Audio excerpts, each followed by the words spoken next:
a star power as far as fans, but they can't never get a team that can match that star power. If they ever did, I think they'll find it.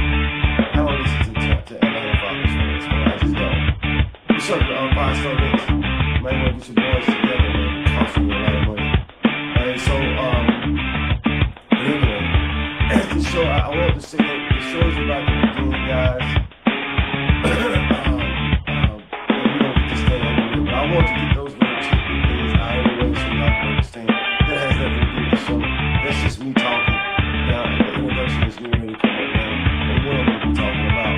So I just have to get all those things out so everybody can understand what's going on. Number one thing I need you guys to pass the word about.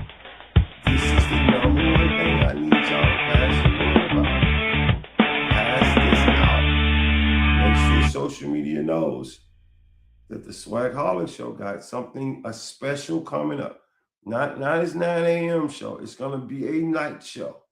I'll let you guys know in the next coming days what night it's going to be. The Swagghollic show has a night show that I'm going to be airing. It's going to be produced by Namu Podcast. And Namu Podcast, we're going to be doing a comparison between LeBron James and Michael Jordan. It's gonna be a great show. I already have one person that's gonna be there on the panel. It's got two people that I know of that are gonna be on the panel. I'm not gonna have more than me and 3 other people. I only need one more person. It's gonna be a night show. We're gonna break down this comparison between LeBron James and Michael Jordan, and hopefully we can put this to rest, because I'm tired of hearing it. When I said long time ago, you should not be comparing these two players. You shouldn't do it. I know the young kids want to say LeBron James is the GOAT. I get that. But I'm watching all these young kids now going to YouTube and watching MJ when he played in his prime, and they're shaking their head like, yeah, we tried to tell you how good this guy was. It is no knock on LeBron. It's just getting you guys to understand. It is a big statement when you say the greatest of all time. Swag, add me to that panel. Like when you say, I got you, Kelly, I'll be hitting you up. When you say the greatest of all time, you need to understand there's a lot goes into that. It's more than how many points you scored. It's so much more than that. Greatest of all time is defense and offense. The greatest of all time is I'm playing in the majority of the games. All these different things I consider the greatest of all time is how you competed on and off the field, but mostly on the field. So I'm just getting everybody to understand it. It's if you're comparing somebody, whether it's football or whether it's basketball, how did they move the needle? I love one of the statements that Deion Sanders said. Deion Sanders said, if you're a Hall of Famer and people did not come to see you play, they didn't buy tickets for you, you shouldn't be in the Hall of Fame. And I kind of agree with that and disagree with it in a sense, but I see where he was coming from. Let's be honest, the majority of the Hall of Fame players, whether it's basketball or football, were you able to sell tickets? Did somebody travel 3,000 miles just to see you play? It's a big deal. But anyway, that's what's coming. I will keep you guys posted on that. I'm still working on it. It's going to be probably a 2.5 hour, 3 hour show. So, and it's out of my element of what I normally talk about, but I had to do this. I had to do it, first of all, for a simple reason. I understand basketball. I know basketball well. I just don't talk about it as much. But I needed to do this, not for, because y'all call us old heads. And I don't like being called old head, by the way. But I get where y'all coming from with that. But it has nothing to do with being older, it has something to do with sports. And when it has something to do with sports, so, okay, I will. I will. I will. I'll say that because I still believe that Almighty. I mean, so so when I tell you guys, I got a special show coming up. I got a special show coming up. But let's get down to it. Let's get down to it. There's a lot of things going on in the NFL right now, mostly. Now I'm seeing this. I'm seeing this trend, mostly with people who don't really, I guess you could say, keep up with football. But when you're watching the NFL, they're giving you clues on what teams are doing and who's going to be good. You think I'm kidding, but I'm not. I'm not. When I made the prediction last year, the Carolina Panthers were going to be, it was going to shock some people. When I made that prediction last year, people called me a casual and told me I was an idiot. But the truth of the matter is, and Almighty said it too. The truth of the matter is, you can see last year if a team is improving. You can see if they're improving. Now watch. The Atlanta Falcons, I gotta say this, was never bad. They're not a bad team. They gave teams all they can handle. Some teams they beat.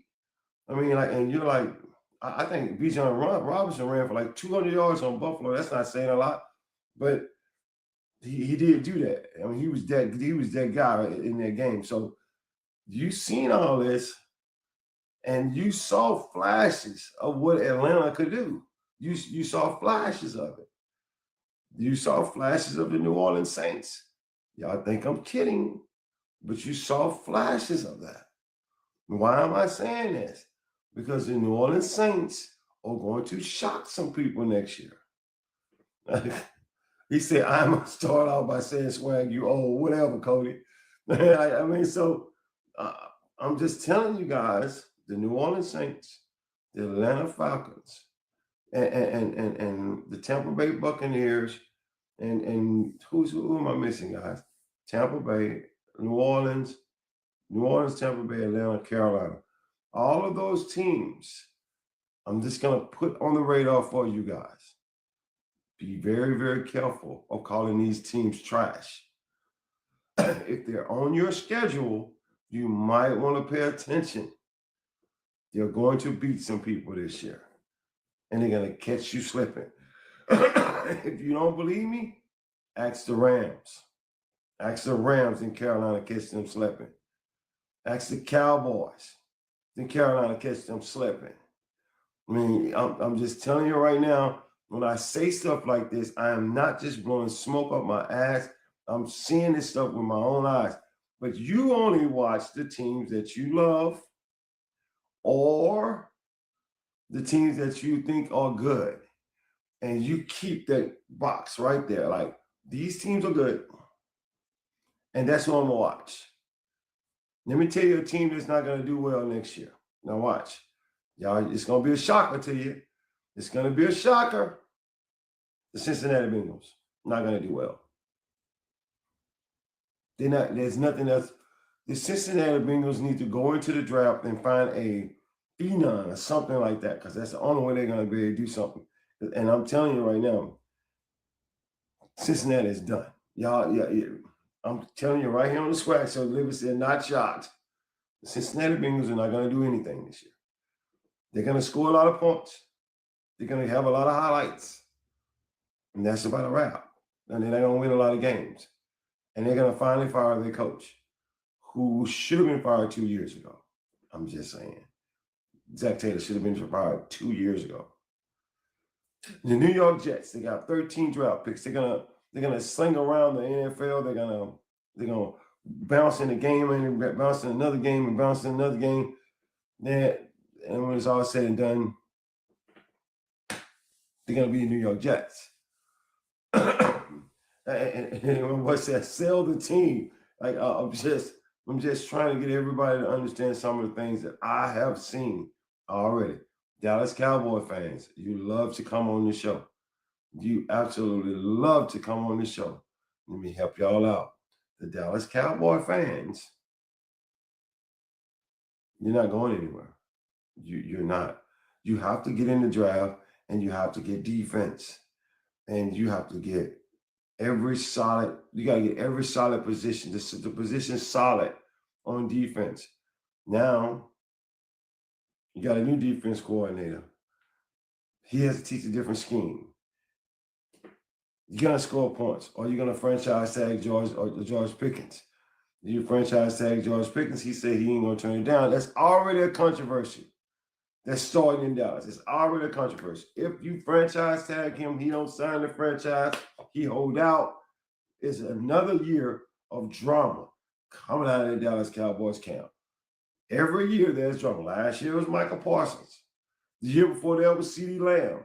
It's always something that's causing chaos in Dallas, which shows on the field. You can just look for it. You can look for it. Now, as I bring up this panel, let me say this, and I'm going to say this slow. I have been known to say repeatedly, if your front office suck, your team is going to suck. Now, I need to put some context on that. Sometimes your front office is good, but your coaching staff suck, which still means your front office suck. Because if you got the wrong coaches, you're going to lose games. There's nothing you're going to do. There's nothing you can do. Well, let me help y'all out. I have noticed on social media a rash of people basically saying the Chiefs are done. The Chiefs are done. Their dynasty is over. I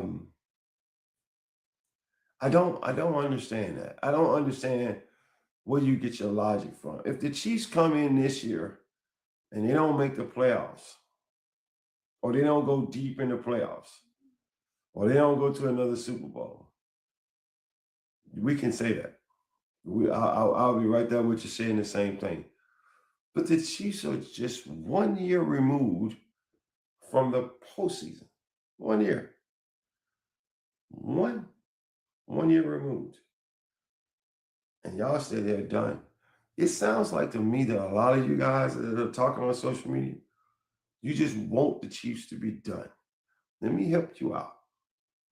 I'm going to show y'all something. Let me show y'all something so y'all can understand something. That guy's different. He's different. When you put him back in a uniform and get him back on that field, I'm telling you right now, as long as that guy exists, the Chiefs are relevant.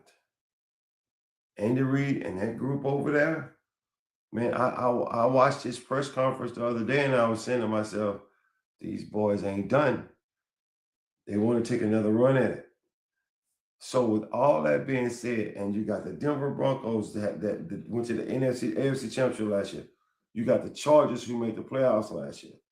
Somebody sent me a text. King Safe sent me a text message saying who he thought the best division would be next year. And I sent him a text message back saying the best division in football next year is going to be the AFC West. Think I'm kidding? Y'all can quote me on it. It's going to happen. Because you know why? In Raiders camp, the Raiders are going to improve. They're not going anywhere. Don't get it twisted, Raider fans. Don't get it twisted. No, I can't say that, Isaac. I can say this. Let me rephrase my statement, Isaac, because you said that. They're going to be the best division in the AFC. The best division in the NFC is probably going to be the NFC West. I wouldn't be surprised at all if the NFC West and the AFC West made each other in the Super Bowl next year. I wouldn't be surprised. Now, I'm not discarding the AFC East because the AFC East got some tough teams too. I'm not discarding them. I'm just saying you have the Chargers, who really is just an offensive way, right? I mean, the offensive scheme away, because I'm so happy they got McDaniel. We'll see a different team now. And then we got Denver, who is really 1, 2 players away, missing on offense. They need somebody that's explosive. I mean, they need some more explosiveness in their offense. Really? I mean, because their defensive line was definitely dogs. They need some little help in their secondary, but Denver's not going to regress. I mean, I'm just telling y'all right now, Denver's going to be there next year. The Chargers are going to be there. Denver's going to be there. The Chiefs are going to be there. And then you add the Raiders. If the Raiders are improving, that makes them a great division to deal with. So these are my introductions. These are the things that I'm talking about. If you guys can think of a different division that y'all want me to watch, whether it's NFC or AFC, you don't have to tell me to watch the West. The NFC West, I'm going to be watching the NFC West. You don't have to tell me to watch the AFC West. I'm going to be watching the AFC West. You do not have to tell me. Now, that's what he said. He said the NFC North was going to be the best division in football. I think the NFC North is I'm sorry, man. When the last time y'all seen the NFC North represent the NFL in the Super Bowl? When is the last time? Can anybody tell me? Can anybody help me out with that? The NFC North. When is the last time they represented the NFC in the Super Bowl? I mean, the last Green Bay Packers in 2010, Cody. That's 2011, right? That's a long time. That's almost 15 years. So I can't get on that wagon. I can't get on that bandwagon with y'all. They do well in the regular season. They do okay in the playoffs. But when it comes down to the nitty gritty and the big, that's why I say I can't get with that. I don't see. We had my boy on here the other day, Chicago Bears fan, tell y'all they better do something about that damn defense. They told y'all. Like we was right. I mean, like, you got to do something about that damn defense. So Chicago Bears can score a lot of points. Can't stop nobody. Score a lot of points, can't stop nobody. We've seen that trend in the NFL. We've seen it. Why are we still Detroit's going to be in the bowl? Okay.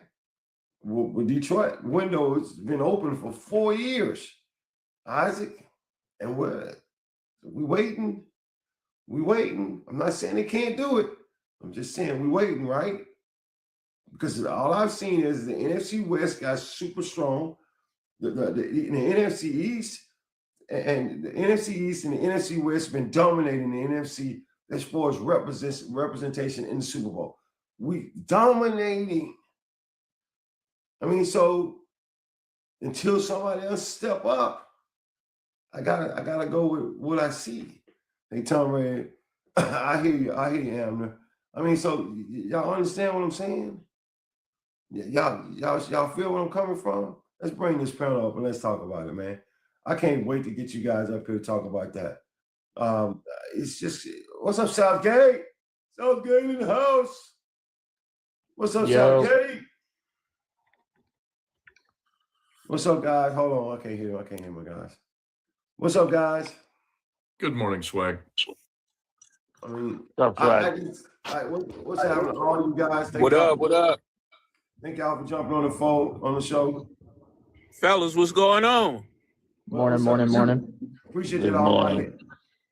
I mean, when we get down to bear attacks, guys, when we Just get got down the to red, this, just got the fucking gold. I say that again now. Sorry, I was talking to somebody else. All right, so listen, when we get down to the bear taxes, Calais, all you guys, y'all know I'm telling the truth.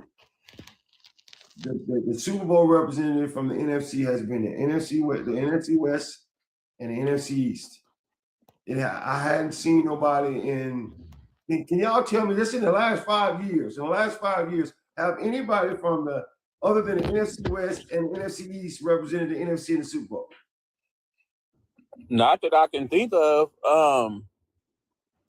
I know. No, because it was San Fran a couple times, Philly. The Niners, we didn't went to the Super Bowl twice in the last couple of years, or at least once or twice in the last couple of years. No, you're right. In the last, he said Tampa. When did Tampa. Tampa go? That's right. 21. That's right. 21 is the last 2019, time. 2020 was it? It was 21. No, 21? Was 20. it 21? It was 20. 20 was the last time Tampa was in the Super Bowl. That's the last time the South was there. Obviously, the Eagles were for the East. The Niners are for the West. And then the North goes all the way back to 2011 with the Packers. Yeah, because I'm pretty sure Tampa Bay has been in 6 years, right? It ain't been in 5 years. Yeah. Yeah, they were prime COVID year. Yeah, they were the COVID year. Brady. I mean, so when you see that, when y'all see that kind of, what's up, Coach? Coach, hold on, guys. Coach Common. Coach Common, you there? He ain't here yet. So when y'all see that, until I don't see him up here, Swag. Okay, so let's look at it like this here. The NFC West and the NFC East has been dominating the conference as far as Super Bowls. The AFC West, and now we just had the newly in the AFC East, but the AFC East hasn't been dominating the Super Bowl. It's been the AFC West. I mean, so I just got to ask you guys, is that going to change? I mean, if it's going to change, when? I mean, like, when is it going to change? Coach Thomas. Yes, sir. What's going on, Brother Divine Day today, man? Hey, man, I just want to let you know that I volunteered you for the show with Michael Jordan and LeBron James comparison. So, oh, yeah, we can do that all day long. I was just letting you know that. But I'll get with you after the show or sometime today and tell you all the ins and outs of it. But, okay, bet. All right, bet. But right now, what we talking about is until somebody shows us that they're not. I'm gonna start with you, Callie.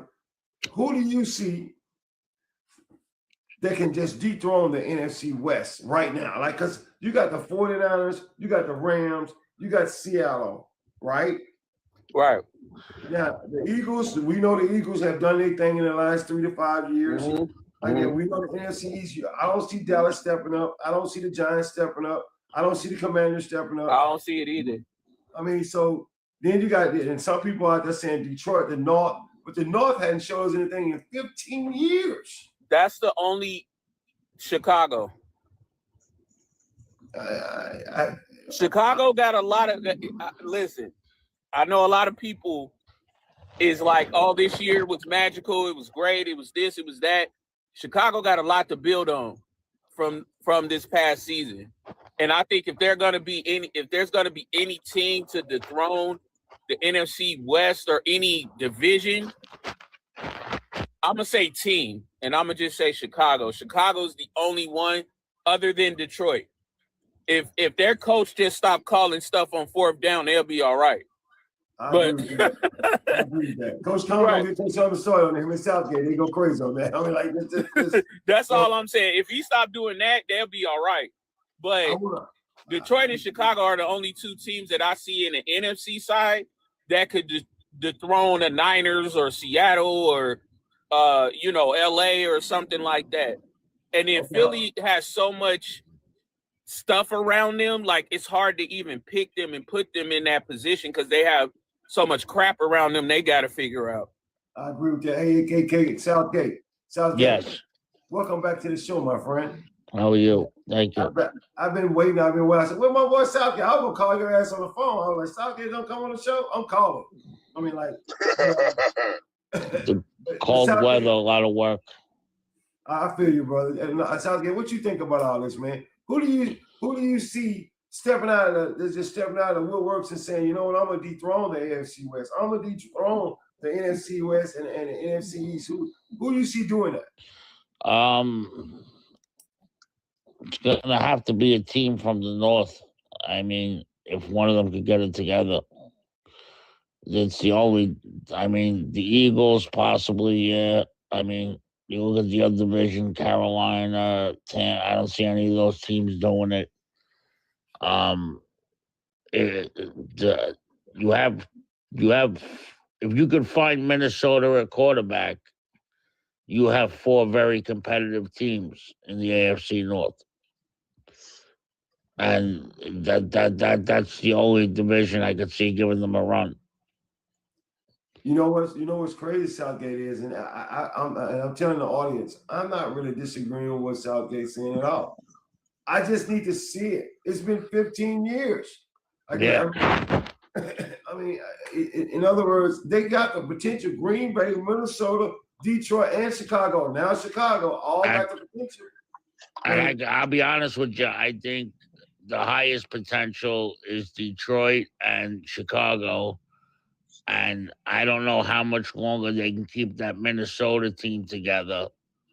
Or if, because I know that they're like really upside down in the cap. So I don't know how much longer they can keep that team together. And then I would put Green Bay until they get some receivers. See, that's the same thing. See, that's the same thing I was about to say. Southgate hit the nail on the head. All these teams, see, you have a window, right? You have a window to build the team to get there, right?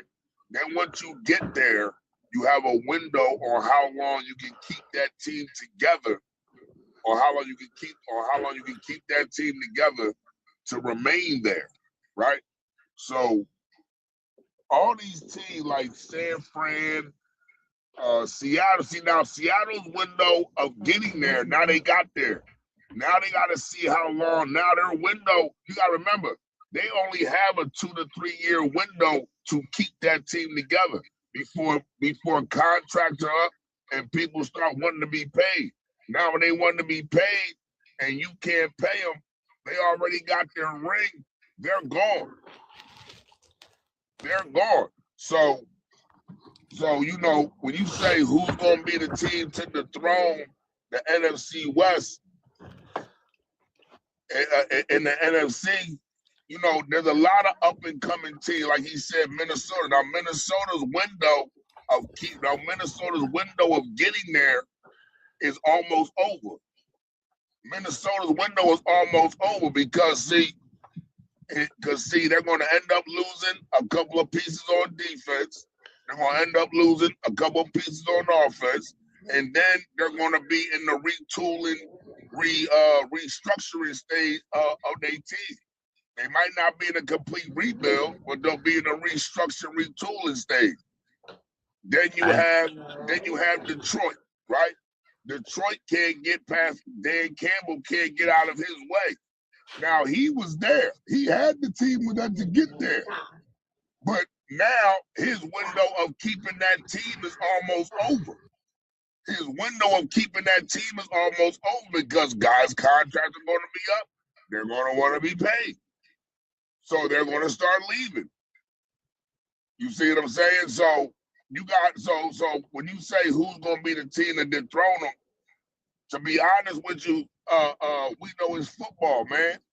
It's football. You have them Cinderella teams like Seattle.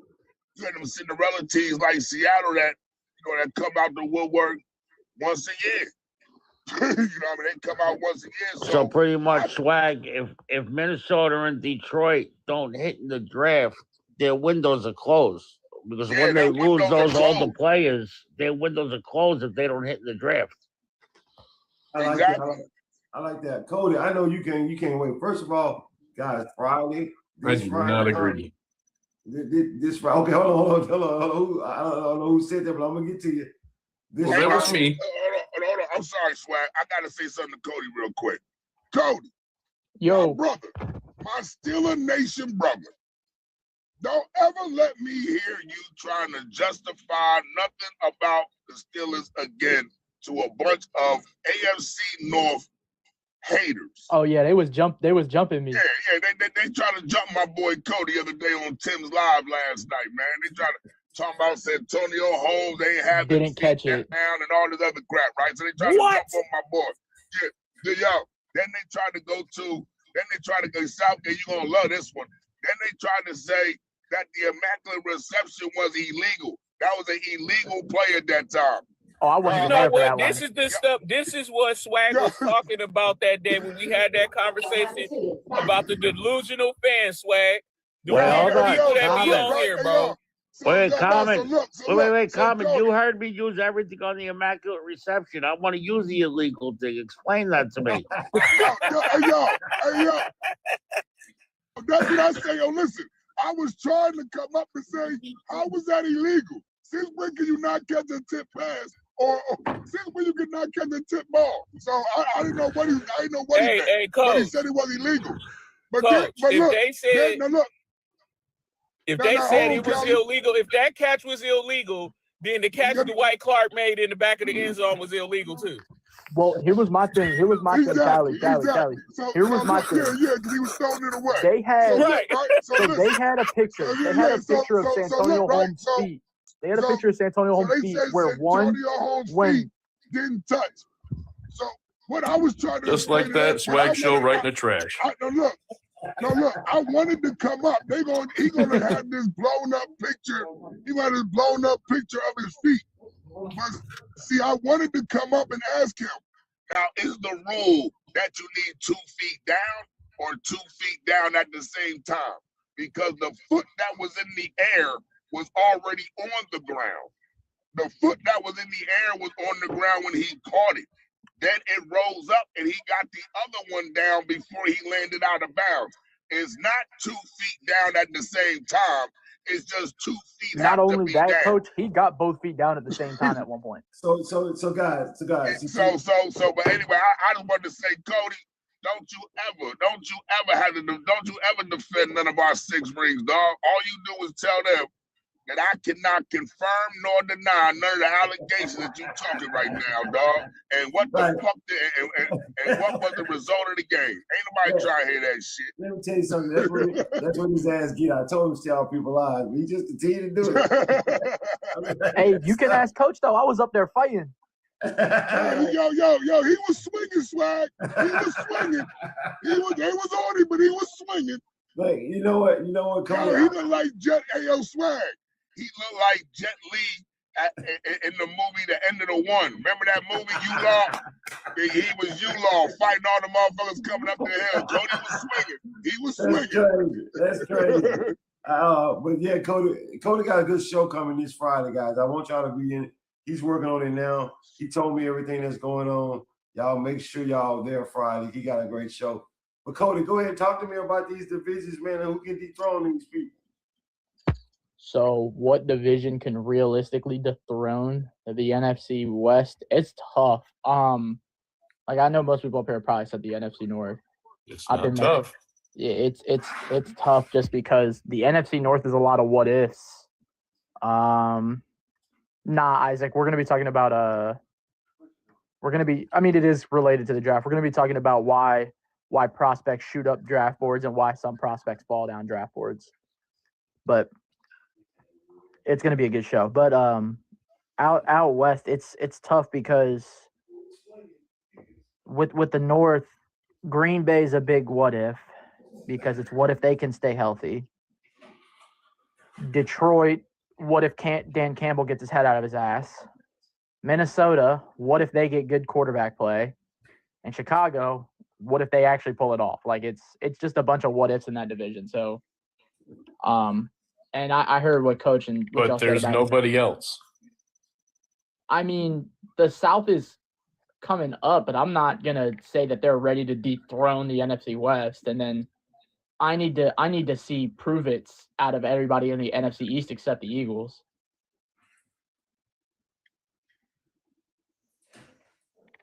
Nobody else in the NFC East has proved to me that they deserve to be talked about in that high regard. Right. So you're stuck with the North. Exactly. It's the only ones that have like, a chance, man. And there's more reasons for that than, either them or the so Eagles. Far. Either them or the Eagles. Yeah, it's either them or the Eagles. But you know so what, far, though, I'm not gonna hold you. I'm not even gonna hold you. I actually want to see. I'm actually very interested to see. Now I'm not saying he's going to dethrone him because I know when it comes to game situational, he's a complete clusterfuck.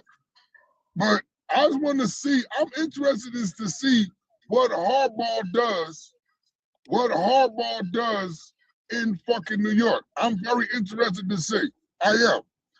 I'm very interested to see how he handles, how he brings up Dart, how he brings up Scottaboo. what's the other? Yeah. That one. Yeah, but this The other- first season, probably not much. Yeah, the other creatine Caucasian. I'm interested to see how, you know what I mean, how he develops them and brings them up. I'm real interested to see what he does with that defense. You know what I mean? Because they already got some real good pieces. I'm interested to see how he builds around them pieces. But I think. Yeah, No, but but this season, listen, I'm gonna it's tell you not going this to be right that, now. man. It's like, I mean, if Harbaugh could put together a secondary, that could only be a 2-year project there. Right. I'm gonna say this, Southgate. I don't even think I they need agree to with put that. together they don't need to retool that secondary. I think that secondary has potential as is. I just think they had the unfortunate drought. Adebo had a down year. all right. It's a Maryland thing. I'm sorry. I still believe in Deontay Banks. I do think But I'm going to use some swag logic if you let me.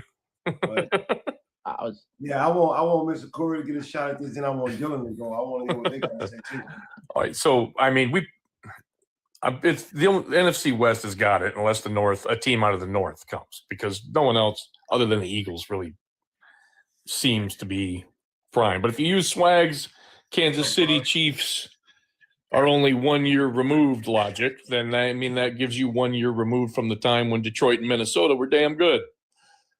So, like Southgate said, Minnesota needs to figure out the quarterback thing. But other than that, they can still be all right. Detroit's always going to be good.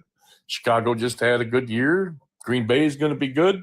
And the most important factor is they play the AFC East. So they get a free win against the Jets.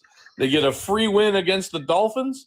No one's going to know what's going to happen with Brady Now, and Buffalo. wait. And New England's not going to have the same year they just had. Do you guys see Washington bouncing back at all? if they're not for another 2 to 3 years. if I don't know, they man. if their draft pick is like a slam dunk and they somehow retool that O line, maybe. But The reason why I say I can see, But, like, I can see Jalen Daniels. The North plays I can see AFC East, Jalen man, so they got Daniels. some free wins coming. So No, they're going to get listen. I can see Jalen Daniels bouncing back and having a good season, but I But don't not see that the team. Washington Redskins bouncing back and I having don't a good season. I don't hate that take. because the That's a reason good why take. Commanders. I mean, Commanders par itself. yeah, whatever. Everyone knows I'm what they are. done. Coach Listen, I'm just showed his 52, age real quick. I'm It's all right. 52, dog. I'm 52. I keep it. I love Damn. being 52.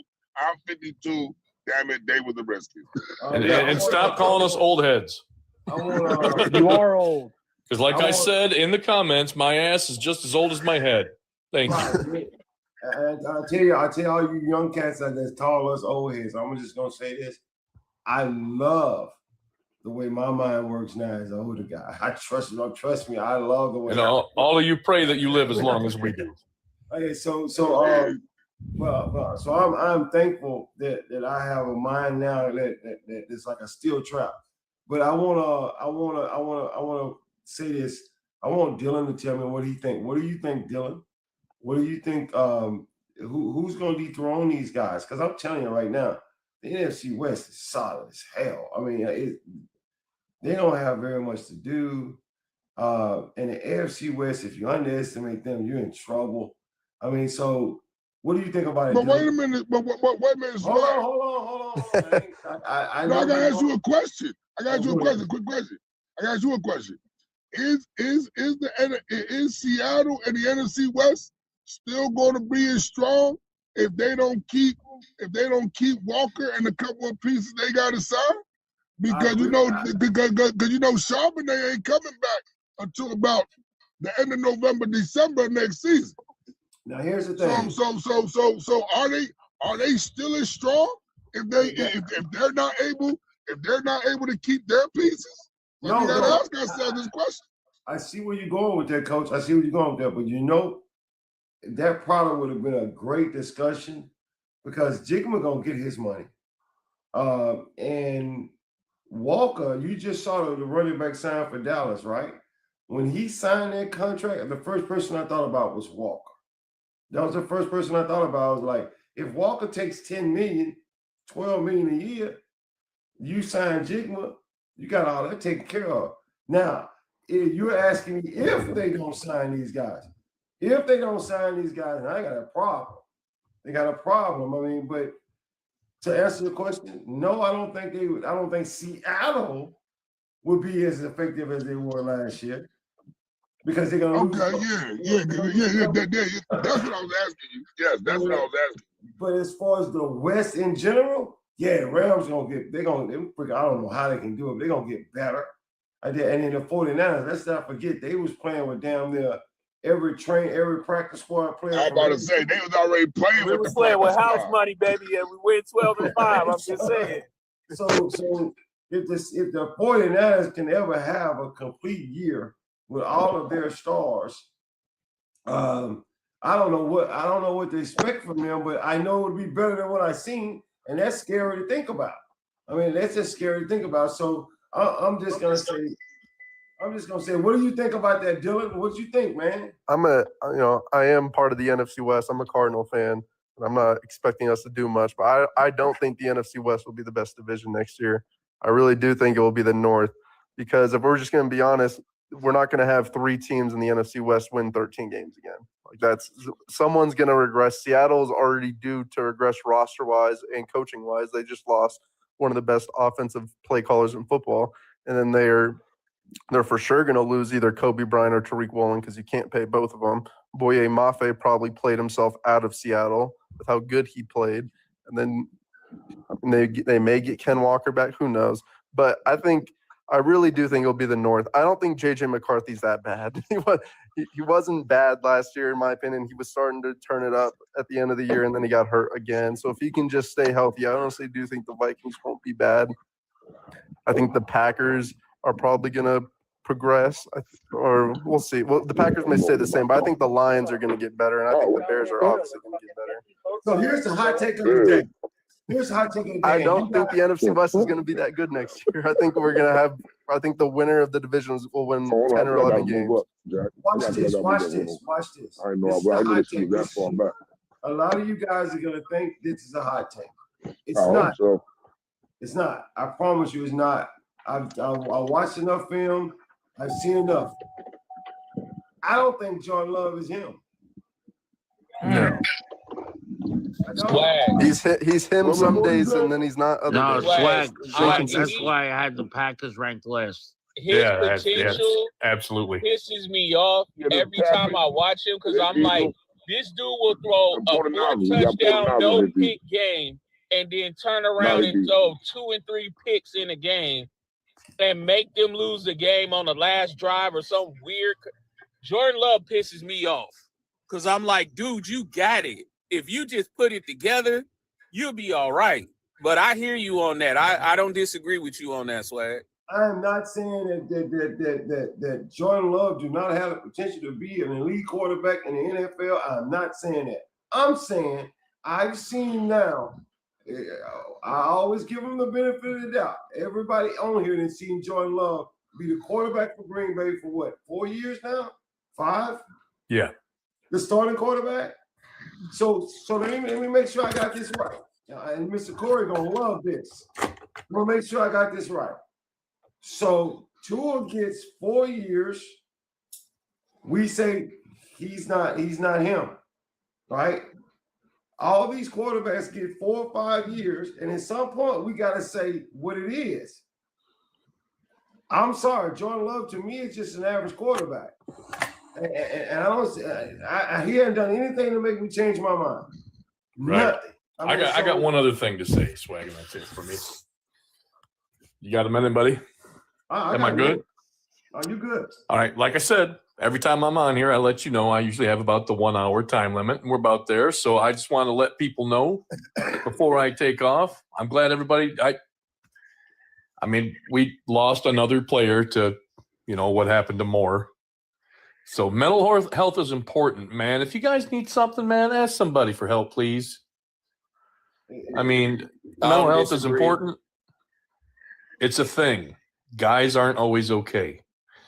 And I also want to remind people that happen to be, if you run into any Miami fans other than me, which is hard to find, we have some out there. But there is some Dolphins fans that aren't Mr. Corey. And some of them have problems. I want you to know that we won 7 games this season, and next season we're probably going to win 5. Now, if the Dolphins somehow, I don't know who it is. I don't know if it's in the draft. I don't know if it's free agency. If they find the quarterback that we're going to have for the next 12 seasons, man, and he's going to be great. He's our guy. If we find that guy, this season we're still only winning 8 games.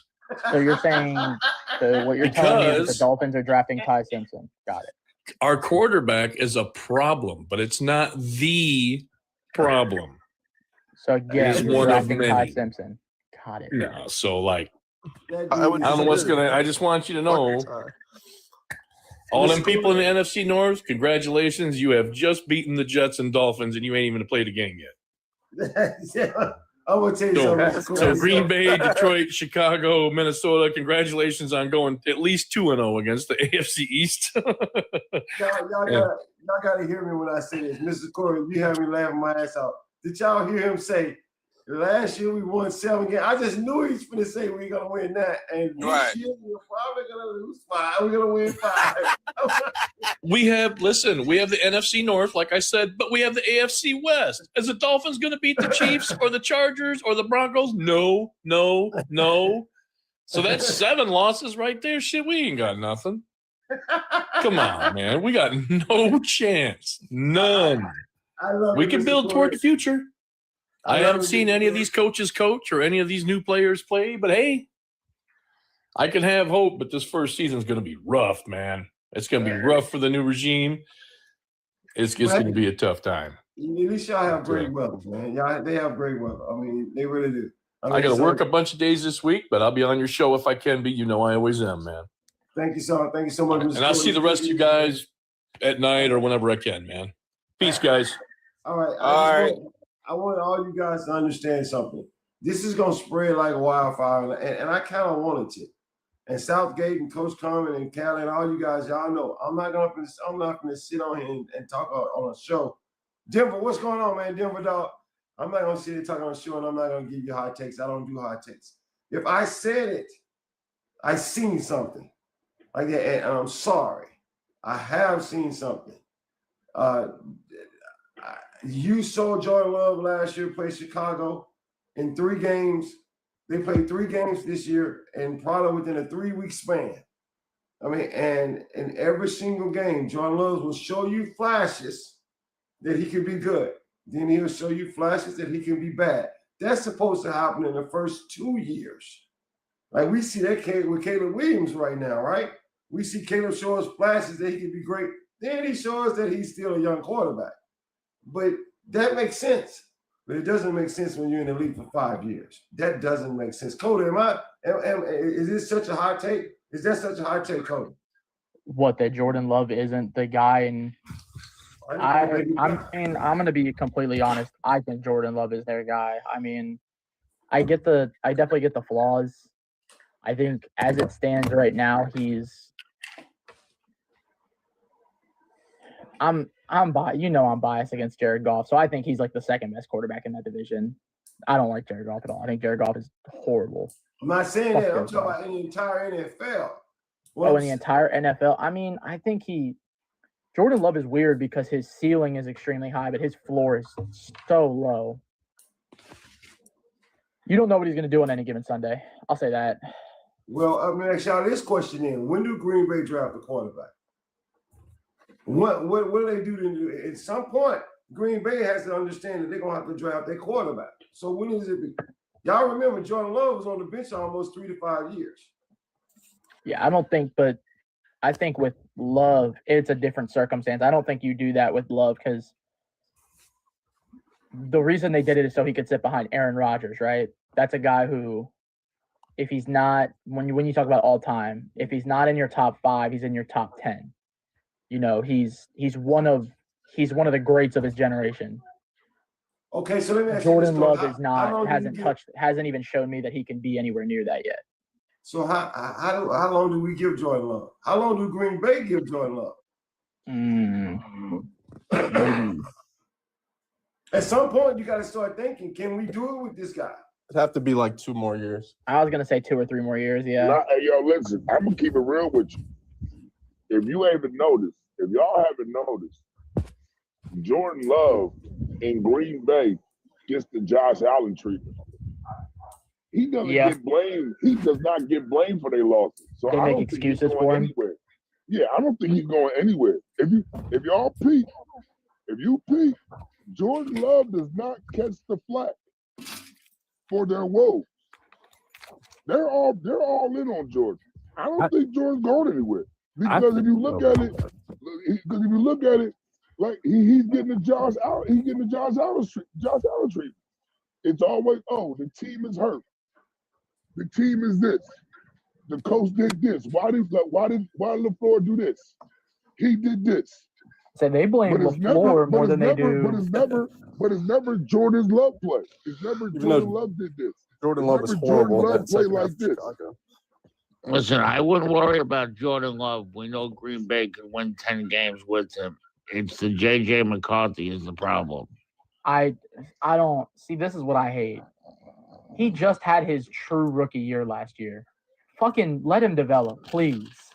I agree totally, but I want to share something with y'all so y'all can see why I brought up Jordan Love. Because y'all know how I am. Cody know how I am. Coach Southgate, I don't know. I'm gonna watch film and I ain't gonna say nothing until I watch film.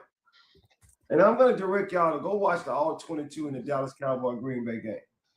And you're gonna see trends of how Jordan Love plays the game. And you tell me what you think. Because I'm telling y'all right now, the coach is right. They don't give Jordan Love the flag. But man, I'm gonna tell you something. If you go back and watch that Dallas game, then I want you to if you watch that game, I want you to go, because when you see that game, you're gonna see some things that's gonna blow your mind. Then go back and watch the playoff game in Chicago and see if you don't see the same damn thing. Yeah. That's all I'm asking you to do. And then when you see it, as much as I like Jordan Love, because I like Jordan Love, I'm telling y'all right now, they better draft a quarterback real soon or he better get better. One of the two, because this dude is 5 years. Let's just call everything, right? Jalen Hurts, I think Jordan Love, as far as mechanics, as far as the way he plays, he's better than Jalen Hurts. But Jalen Hurts has been blessed to have that monster-ass team, and he went to 2 Super Bowls. At some point, you got to say, okay, if you got the talent and you got the skills, lead your team to the Super Bowl. Lead your team to the Super Bowl. Sure. I think what you're saying too, Sway, is I'm understanding what you're saying. The conundrum is with Jordan Love and what Cody was touching on too. I kind of agree. Like when you're a quarterback that's anywhere from 9 to 15 in the NFL as far as like stats and like wins and all that goes. And I understand what you see on the All 22 and what you see in the film and what you think of him as an individual quarterback.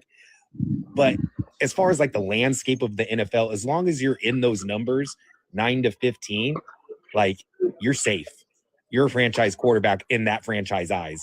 And I'm not saying that's how I view him. I'm just letting you know like what I view as far as how I see the NFL. So he'll be around as long as he stays in that cusp and he's not losing games for them on his own. Whereas like I've seen him do that, but it's not at a high clip to where you're going, well, the Packers aren't very good because of Jordan Love. And that's not the case. He's hit or miss. I agree. But with the way that the NFL is shaped, when you ask like how long are they going to keep up with this Jordan Love thing? Well, I mean, honestly, we've seen them hold on to quarterbacks for a very, very long time. He's not Brett Favre. He's not Aaron Rodgers. That is right off on the table. We are not going to debate that. But as far as like their franchise quarterback for the next 7 years, I would assume so. I mean, until they can find somebody that is better or there's an option that is on the table with them, as long as he's in that 9 to 15 range, Sway, he's going to have his job secured and they will view him as a franchise quarterback because regardless of what Southgate said, they can win 10 games, a season with Jordan Love. And when you can do that, it's hard to say like, we're just going to just scrap this and let's go with somebody else, if that makes sense. Yep. No, well, look at this, Swag. Look at this, Swag. What was the narrative this year? Micah got hurt. Oh, Yep. Jordan got. Oh, Micah got injured. Oh, Kraft got injured. Oh, Jacobs. Their was line injured. wasn't healthy. The Their receivers line, weren't healthy. yeah. LaFleur had shitty play Watson calling didn't when play. it mattered. LaFleur should have been in situational play calling. They Yep. said everything, but they said any and everything except for how Jordan played. And you know what's funny? This is going, like I said, I'm not about hot takes, but let's see if y'all agree with this one. I can take Sam Darnold, put him in an offense, and he'll take him to the Super Bowl. Disagree. In the Packers, Swag. I think Swag, I'm gonna say this too. I think his backup is better than him. no way. Malik, no way. no. I think his backup is better than him. I You're think them dudes play harder for the backup than they do for him. So what does then, Callie? I want to ask you then, what does Okay. Malik Willis as a quarterback do better than Jordan Love? Sees the field, don't make a ton of mistakes. That's like Malik Willis's biggest knock is that He his decision improvises making is better. very. In the games that I saw him in, actually, to be honest, when Jordan Love went down, Malik Willis kept them afloat.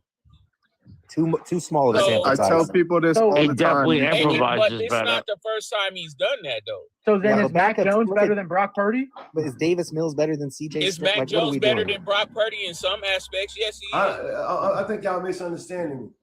Cody, you said you disagree. Yeah. The Green Bay offense is set up to where if you are quarterback, it can make you better, right? Sam Darnold, and the reason why I said what I said is because the offenses are similar. They're very similar. They are. I mean, I'm being honest. The Seattle offense and the Green Bay Packers offense are very similar. Right? So why is it such a hot take to say that I can put Sam Darnold over there and win the Super Bowl? I just don't think that offense is a Super Bowl offense right now. So, I don't- Okay, that's a good point. So I you're just saying don't think Tucker Kraft is an elite tight end. I'm not gonna take that away from him. I don't think that offensive line is a Super Bowl offensive line. I don't think a receiving core of Christian Watson, Jaden Reed, Matthew Golden, and Dontavian Wicks is a Super Bowl receiving core. And Josh Jacobs and Tucker Kraft are fine. That's fine. But I just don't think that that's a Super Bowl offense right now.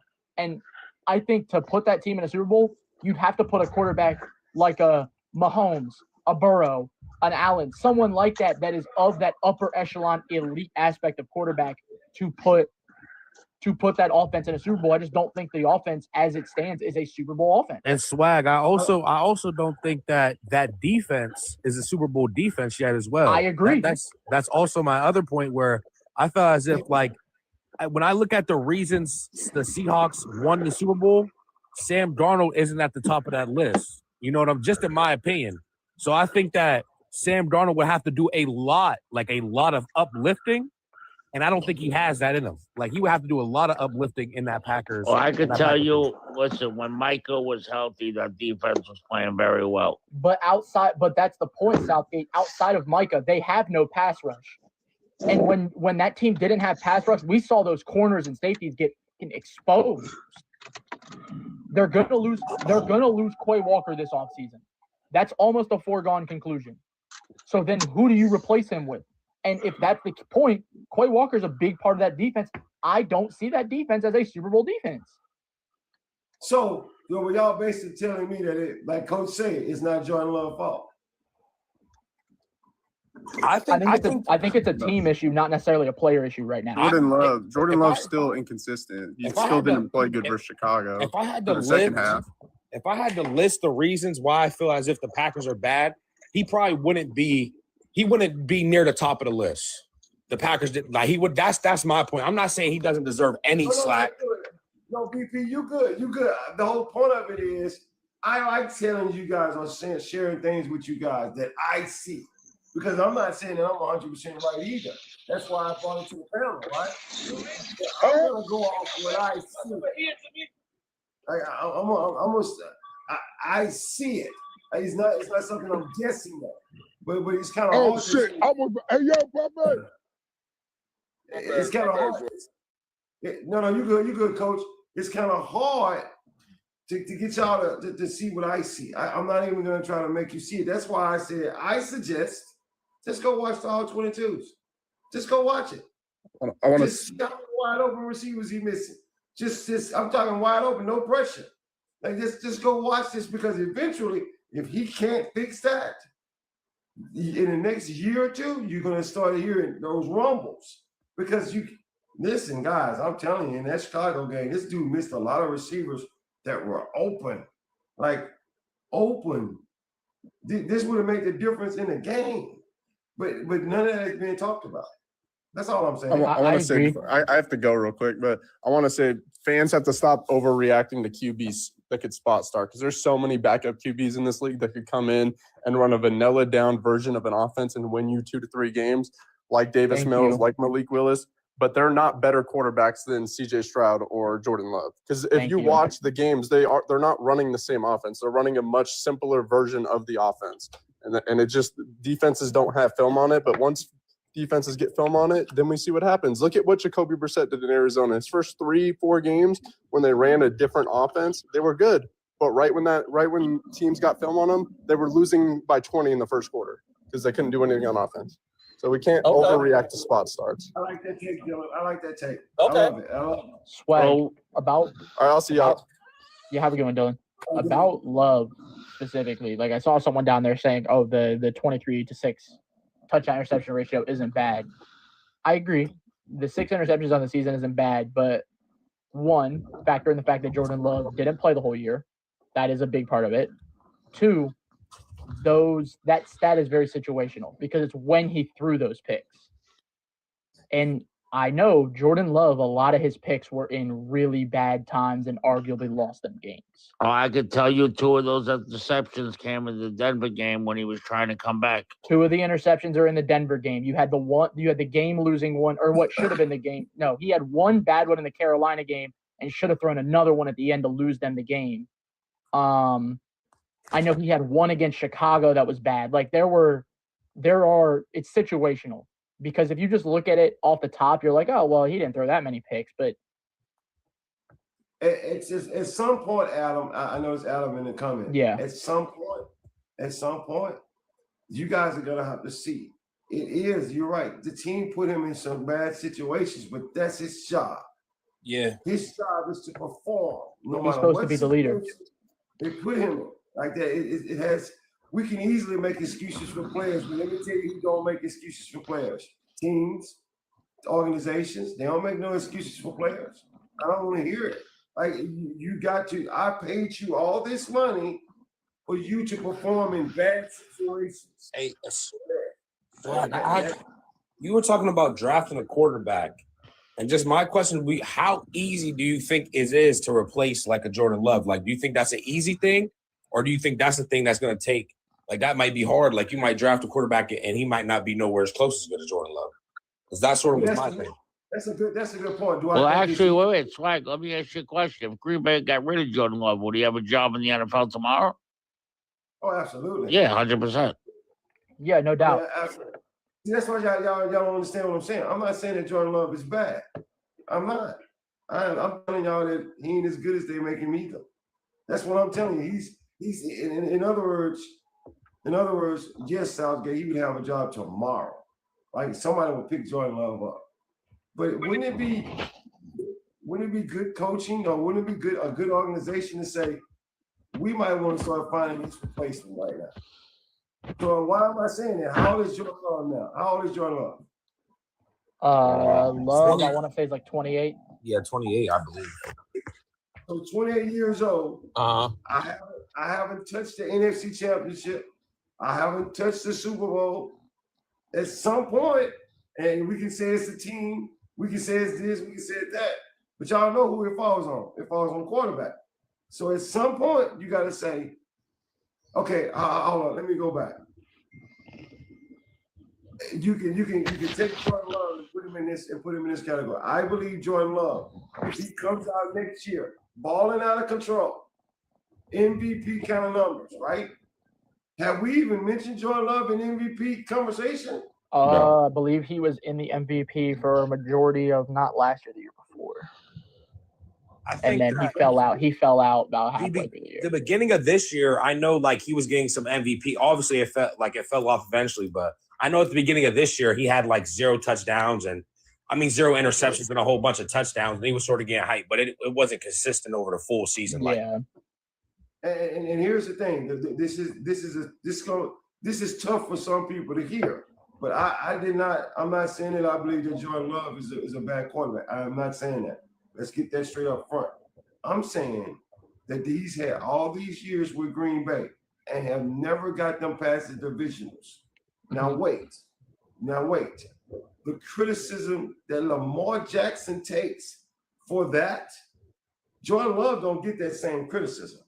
I agree. And that's just not right. How Dak Prescott, monster criticism for not being able to get the Dallas Cowboys past the damn divisional rounds. I will say, right? So the reason I didn't say this with Lamar is because it's not true. With Dak, it's a bit of a different story because of the teams that he's had around him. And I also feel like Dak gets a lot of slack. This might be like sound a little bit, just in my opinion, I think he gets a lot of slack just from playing for the Cowboys. I know that might sound crazy. That's true as well. But I think that people love to hate the Cowboys. People love to hate the Cowboys. True. But I will say this though. And I mean, it's always been like this, right? It's Swag, Southgate, we've been around for a bit. It's always been like this. It's always a double standard for certain players. They don't never keep the same energy for all the players in the NFL. Oh, you talking about Josh Allen? They never keep the same energy. Never. One will be given grace. One will be crucified. That's just and they'll be playing the exact same way. They will have identical games, and one will be given grace and given excuse and made excuses for, and one will be crucified. Let me ask you a question. Did what I say, was it wrong? Do Josh Allen not get criticism for not getting his team to the Super Bowl? And at least he got his team to the AFC Championship several times. Nah, but they always make excuses for Josh Allen. And that's what I'm trying to tell you. No matter what the situation is, they make an excuse for Josh, no matter what the situation. But it's always Lamar. It's always that. Whether it's the defense, look, whether it was the defense, whether it was the coach, whether it was like the other, they said Kincaid ain't make enough effort to catch that ball. Like, listen, they always shoot Josh Allen a lifeline. Lamar and Jalen Hurts don't never get lifelines. It's always their fault. Even when it's not their fault, it's their fault. Shit, they shitted on my quarterback. Everybody made fun of my quarterback. Well, he's not good. He's not a franchise. He's not a, CJ Stroud and Caleb Williams, I exclude from this conversation. And the reason why I'm excluding from it is I know Jordan Love has been playing quarterback for at least 7 years, right? Am I right? Uh-huh. So if he's been playing, what's up, JB? If he's been playing for 7 years, at this point right here, I'm starting to take him at a different level. It's Swag, years in that offense. No, man, you supposed to get past the division round. Swag, another quarterback that they did that to? And this is going back to the older generation of the quarterbacks. Big Ben and Rodgers. Rodgers and Ben, anytime they didn't make it super far, it was always all their fault. Aaron Rodgers got bullied for years because he couldn't make it past the Niners. He couldn't make it past this. He couldn't make it past these guys. I mean, we can't. I'm just letting you guys know I'm no longer giving Jordan Love a pass. He gets no more passes from me. I'm sorry. I've seen Jordan Love ball his ass off when he played the Cowboys. He balled out. And as soon as you put him in that divisional round with the Philadelphia Eagles, he choked. So until we gonna be honest, right? I hear all these conversations about Lamar Jackson can't do this, can't do that. I hear all these conversations about for years Sam Darnold was trash. I hear all these conversations, but the truth of the matter is Jordan Love, for some strange reason, are never in these conversations.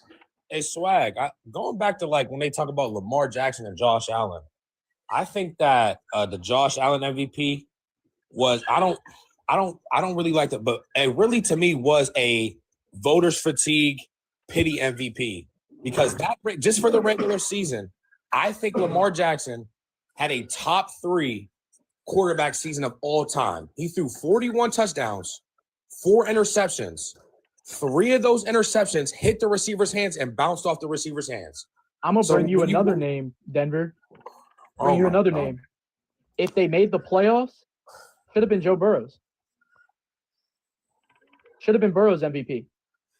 They just missed the playoffs. You know, I am so happy they're starting that new interception stat. That's the thing. I feel like the voters' criteria changes like almost like every year. Well, it has. It has for the past. You know so that, right, what BP? They're they've starting a done. new interception stat. Yeah. What they've done. Yeah. Also, I do like that Southgate. So, the MVP used to be. They used to value raw numbers over everything, right? Your raw numbers generally determines who's the most valuable. Yada yada yada yada. But for the past 2 years, what they valued over everything is who did more with less, right? Lamar Jackson did more with less than Dak Prescott. Yes, I actually do think Lamar deserved that MVP because he had an equally tough schedule to Dak, played with the worst team, yada, yada. And then Josh Allen did more with less than Lamar and Burrow did, yada, yada. But that's what then they MVP switched is back to supposed the to raw be. numbers criteria this year in going with Matthew Stafford because May had similar numbers and did more with less. That's why I was so confused because it's like, well, this year May had way less than Stafford. You know what I'm saying? So it's like, well, what's your criteria? They switched the criteria year to year. It looks like. Personally, I'm a fan of the raw numbers approach, unless it's a scenario like this guy at quarterback had the best 1 and 2 receiver in the league, the best running back, the best all yada yada yada, and then the guy who had the worst of all of that put up equal numbers. Okay, yes, then you go to the guy who's got the worst of less. But if the numbers, there's a disparagence in the numbers, give it to the guy with the raw numbers. Yeah, I'm gonna be honest with you, Cody. Do away with the goddamn award altogether because there's no MVP in the team sport. So just trash the award altogether. That's how I feel. Just throw the award in the trash because there is no such thing. We always say football is the ultimate team sport, but then you want to pinpoint one person. No, it's either the ultimate team sport or it's a one-man show. Like you can't have it both ways. No, you can't have it both. Yeah, you can't have it both ways. Nah. Do away with the whole award altogether. I'm starting a petition. I expect all y'all signatures on it. All right. No, but no, but there were also guys that were in MVP talks where injuries happened to their team, right? Agreed. I can tell you through week 10, everybody was talking about Jonathan Taylor being an MVP till Daniel Jones went down. Hey, no, but here's the thing, Southgate. Going by the numbers and going by doing more with less, motherfucking Joe Burrow did his numbers last year. But guess what? His team ain't make it to the playoffs. So that excluded him automatically. Well, so that was 2 years ago. That was 2 years ago. Is it an individual? Is it an individual? Is it a team? What is it? See, that's I'm just why gonna you say it here. I'm gonna say it all together. I'm gonna say it now. We talking about MVPs, and I watched a running back single-handedly carry a team to the playoffs with damn near every star player injured, and that was Christian McCaffrey. I'm gonna tell y'all something that I kind of agree with all you guys right now, but I'm gonna tell y'all something. You know what, Coach Com? If you're not gonna do away with the MVP because your petition will fail, I'm just telling you that right now. But if you're not gonna do away with that, take it out of the media's hands. Take it out of the media's hands. And in other words, you can do media votes, you can do fan votes, and only let the fan vote one time, by the way. And then you can do the NFL, the players. The players are the best person to tell you who the MVP is. Swag, you can't do fan vote. Well, okay, don't do fan vote. I can tell you that just from the Major League Baseball All-Star game. Oh no, I understand what you're saying. I'm just saying take it out of the media's hands. Yeah, no, I understand, but if you put it in the fans, it's gonna be ridiculous. fans. I'm Yeah. confused on that because who was an All-Star snub last year that was really No, but it's like fans voted players that didn't even play that year. Like it's crazy. Yeah, I'm If about to Mike say, Trout's Troy out that year, they'll Polamalu. vote him in. The year Troy Polamalu missed 8 or 9 games, he made the Pro Bowl. He ain't play half the damn season. I'm gonna say this, guys, so y'all understand where I'm coming from. First of all, let me just tell y'all on Monday's show, Non-Move Podcast is producing this show. So we're going all over the place right now. But y'all gotta understand something. We're getting ready to do a show. 2 things are going on. Cody's gonna do a show this Friday coming up that you guys are gonna love. I'm telling y'all, I know about it. I'm gonna start broadcasting all tomorrow. We're gonna talk more about it tomorrow because he'll have it more together. And y'all gonna like that show. Because he brought up some good points with this show that's coming up. The next one is we're gonna do a nighttime special show. JP, Coach Carmen, all you guys, we're gonna break down this LeBron James, Michael Jordan. We're gonna break this thing down. I got everything I need now. And now I want to talk about this. And we're not going to diminish either one of these folks at all. We're not going to do that. We're just going to show you the fucking facts. And if you take it one way or how you want to do it. So that's coming up. Also tomorrow, we're going to break down, I'm sorry, y'all know this, right? All off season, I'm going to be looking at all 22s. I just happened to be looking at Jordan Love's all 22 Sunday. And when I was looking at his all 22s, he took me three all 22s, 3 different games, and I saw the same thing all 3 games. In that game, you guys know that you can't say anything because when they won the game. Matter of fact, one of the games, Coach and Cody, was the Pittsburgh game. One of the games that I broke down, that I seen, was the Pittsburgh game. And that's the game that he threw for what, 300-something yards, 3 touchdowns? Yeah. Him and Grab surgically destroyed us. So when I tell you, if you go back and watch those all 22, you will see major flaws. And I was I saw flaws watching that game. I mean, the one. How many plays did you watch so far? The one play that I thought really turned the game on its head was the big play. I've only done Jordan Love, and I did Christian McCaffrey. Yeah, I was gonna say, Swag. The one play that I thought really turned the game on its head was the play to Tucker Kraft. You know what I'm talking about, Coach. That ball should have been intercepted. I mean, it was a bad pass. And Southgate, I'm doing it basically player by player. I got you. Like, I'm not even doing the whole team. I'm just literally focused on one player. One player from each team? I know just one player. I do 3 games, 1 player. I got you. Because what I'm trying to see is y'all gonna be shocked. When y'all see players play, especially the consistent ones, when y'all see them play, if you watch 3 games in a row, you'll be like, damn, this guy is really consistent. You can see it, and then you can see this guy's really inconsistent. So you can see that kind of stuff if you just slow it down and watch one player. Now, I'm not trying to watch the team. I'm not trying to watch the blocking scheme. I know coaches, that's what you're into. I'm just trying to watch the player, right? And when you see that, y'all gonna be shocked. I'm telling you right now. Now watch this. DeAndre Swift had a great season last year. Would y'all agree with that? Yeah. Yeah, in fact. Go watch the second string corner. Go watch that second string running back. Oh, Monungai was better. That guy, that was a freaking beast. I haven't broke him down yet, but I've seen enough plays to say I gotta watch this guy. So you know who I would recommend you watch, and this is a guy I've been super high on for the past 2 years. Devon Achane. I ain't watched him yet. I mean, but I definitely want to watch it. I mean, so I got all season to do this because when I go back next year, I'm gonna be ready for the Casuals big time. Y'all trust me, I am. I mean, so with all that being said, guys, thank y'all so much for having a great show today. This is your boy Swag. I gotta go. Peace. Be good, Swag. Thank you, All right, Swag. Thanks, brother.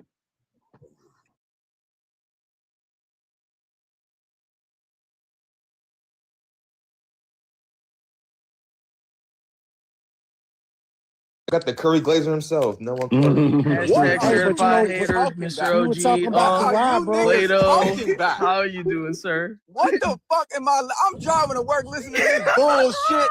What the fuck is going on in this room? What you heard? I can't stand you niggas. Oh You my heard God. You that can't though. say How do you that feel word, about Paul Plato. Oh, my bad, my bad. Plato. This non-casual podcast may not be reproduced, retransmitted, or reused without the authorized written consent of the Not Move Podcast Network. Thank you, and we hope you enjoyed today's broadcast.